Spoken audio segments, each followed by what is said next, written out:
either the amount of space that I'm looking for, or I need more space, or if you're downsizing, hey, now I have extra money that I can sit in a savings account or I can invest. View what the bosses view. You gotta sacrifice. You wanna move like bosses move. YMA, Young Millionaires Association.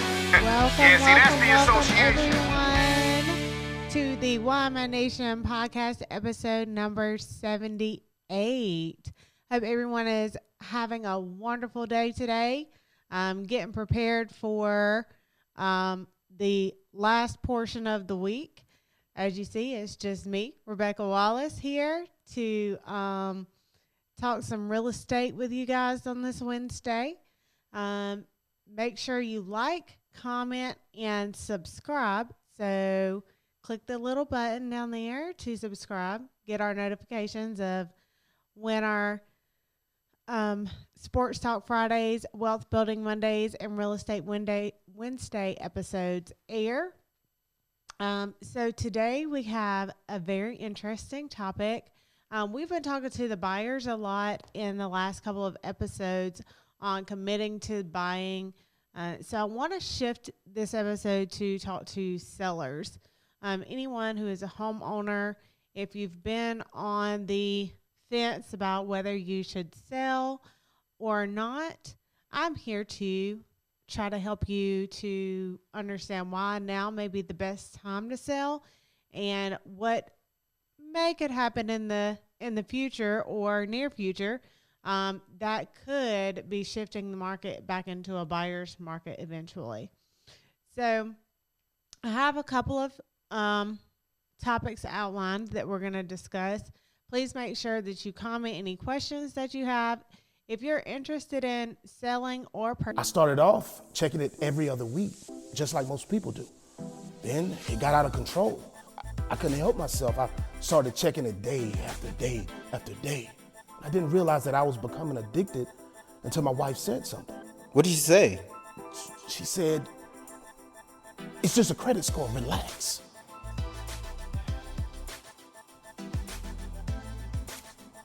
Are you checking your credit score? Huh? Hold on.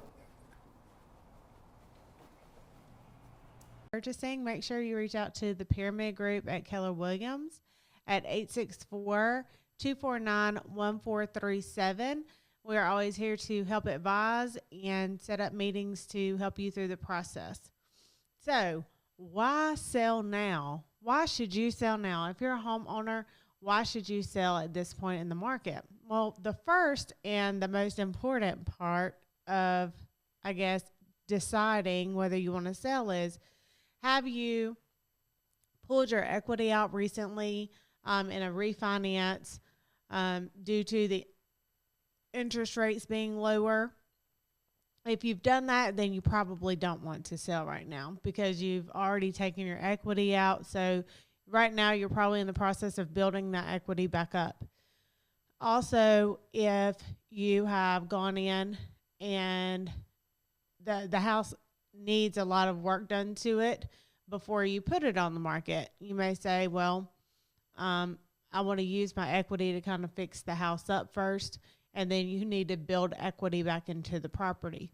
So a couple of reasons why you shouldn't, but that's going to lead me into why you should. The market is extremely volatile right now. It is a seller's market. That means it's your time to shine, sellers. You have buyers fighting over houses. Who's going to win? Who's going to get the bid? Who's going to bid the highest? So right now, you have the leading edge. You get to kind of dictate. That means even if your property needs a couple of upgrades, you don't want to put the time, effort, and money into that, then you put it on the market and you let someone else come in and do all of that, whatever they want to the property. I actually just had this conversation not too long ago, about a week or so ago, talking to a seller. It doesn't take a whole lot of effort. You want to have your house presentable, of course, but with there being no inventory right now, that brings me to number 2. There's less competition. So is you and a few others in the resale market. I mean, you still have your new construction, but because of the price of lumber, which we've talked about on previous episodes, the cost of materials has gone up so that a lot of people are being priced out of new construction. That makes the resale market even more of a good market for sellers right now, because you don't have a lot of competition out there. And when it lists, especially in the market that we're in, which we've discussed, this is the South Carolina market, it sells pretty quickly. I mean, it just goes because you have so many buyers just waiting for something to hit the market. And so it goes fairly quickly. So the next reason why you should sell right now, not only can you utilize the equity that you've built up in your home, especially if you've been there, and with the market pushing the prices of even resale up, that gives you an edge to have more equity in your home. You really want to be able to utilize that equity for your next investment. Or if you're downsizing, this is a great opportunity for you to sell your property and put your equity into a savings account or investments that's going to even make you even more money, and then use some of it for the next property that you're investing in. So it's a really great time for sellers to make moves to better their own situations.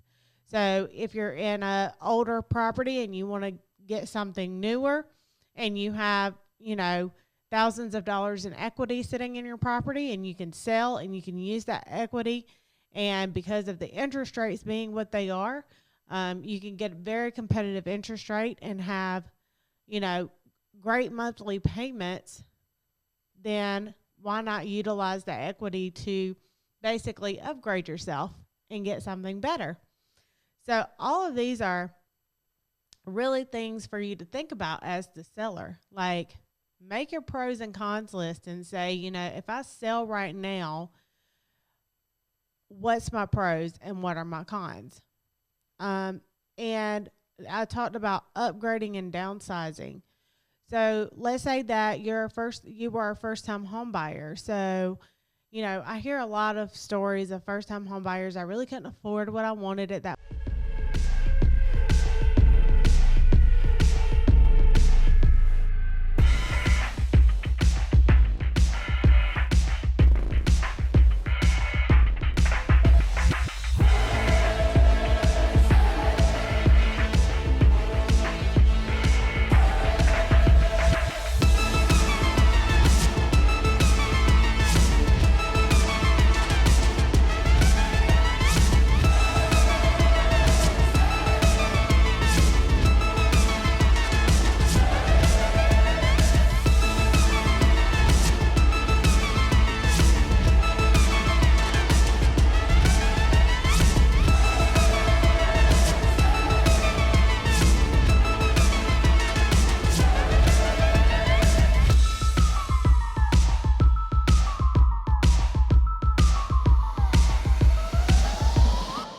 Point in time, I'm making a little more money now. I've gotten a new job, and that new job is, I get bonuses. I'm making more annually than I was when I first purchased this home. And that goes back to what I tell my buyers a lot too. You're not always going to get exactly 100% what you want the first go round. So get into something that you can build equity in, and then you become, like these sellers are right now, in a position to where, hey, I can take this home, I can take the equity in it, I can sell it, and now I can go get something more aligned to what I was looking for to begin with. And, with either the amount of space that I'm looking for, or I need more space, or if you're downsizing, hey, now I have extra money that I can sit in a savings account or I can invest. So it really puts you in a position to, as life transitions, you change with the way that your life does. So as your kids get older, you may not need as much space in the home. If you're younger and you're having children, when you first buy a home, and then, your kids get to, that 9, 10, 11, 12-year-old phase where everyone just needs their own space, you may say, I need a 5-bedroom house ASAP because I need to put all of them in their separate areas of their home. So it's very important just to understand that life happens and you never know what road you're going to have to go on, but you need to put yourself in a position to be able to transition with your life and get ahead of those things. So if you just put yourself into a position to buy right now or, purchase your first home, then depending on what the market does, or if the seller's market comes back around after, the market shifts and transitions, then you put yourself in a better position for later on. So let's talk about that just a little bit. The market shifting. So what does the market shifting mean? So I'll tell you a little bit about my experience as an agent the last couple of years.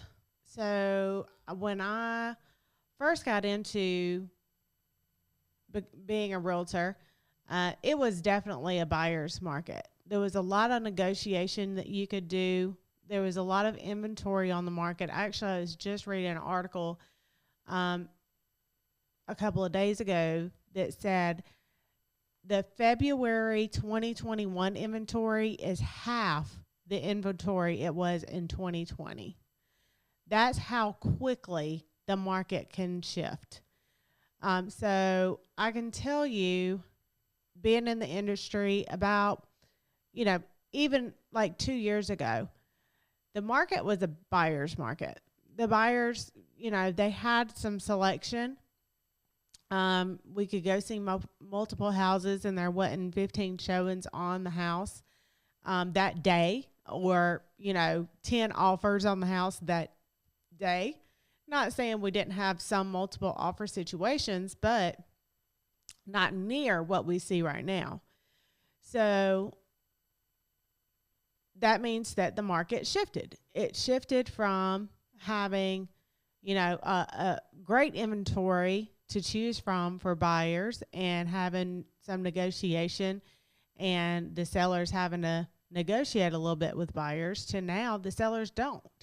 The sellers can pretty much dictate what they want the offer to come in and look like. But that can change. And as you get into real estate is seasonal to a degree as well, because people, of course, have their, with COVID and kids homeschooling more and people having more flexibility, I think that was part of the reason you saw the market do what it has done, because now they can easily move their kids from one school to another. They don't have to wait till May when the school year's over with, and where you saw a lot of families, if it wasn't job related, if it was just, oh, well, I want to sell, but we may want to move districts, or we want to stay in the same district, or whatever the case is, they would just wait for, springtime, summertime would be where you really saw the market start picking up, people listing and people buying through the summer. And then it kind of, the fall, it would kind of calm back down because now your kids are starting at school, and, we're humans. So we're habitual people. Most people are habitual. It's a cycle. So the market can shift, and I know not a lot of people are projecting it to come out of being a seller's market soon, but it can. It can, because it's that time of the year. It's the time of the year where, even just this week, I have 2 listing appointments just this week. So I think that you may see the inventory start upticking a little bit. And if that is to happen, then, the market may even level out a little bit, or it may, continue to settle itself out on it being a seller's market. We'll just have to wait and see on that. But it can happen. So sellers, this is saying, hey, while you have the leverage, is a really good time for you to take the position that you're in and not abuse the position you're in, because most sellers, you're going to be a buyer. So, you're either going to be on the other side of that table, after you sell pretty soon. So you want to have compassion in that sense that, hey, this market is tough for buyers right now. But you yourself, if you're selling, are typically going to go into being a buyer. So now you're stepping into that realm as well. So just keep in mind the position that you play. And also, now's the time to sell. It's time for you to make those moves. Don't be on the fence about it. Just do it. And make sure, you have an agent standing by your side that's giving you some pretty decent numbers as to what you could be looking at equity-wise or net-wise when you do sell, so that you can make the best decision for yourself. So I hope that everyone has gained a little bit of knowledge on the selling side. I know I don't talk to sellers a whole lot, but wanted to touch base with you guys as well, because we do focus on buyers a lot. But sellers, you are very important. So if you're looking to sell or you want to sell, contact the office, the Pyramid Group with Keller Williams. Thank you for joining me, and I look forward to seeing you guys for Sports Talk Friday. You with the boss's view. You gotta sacrifice. You wanna move like bosses move. YMA, Young Millionaires Association. Yeah, see, that's the association.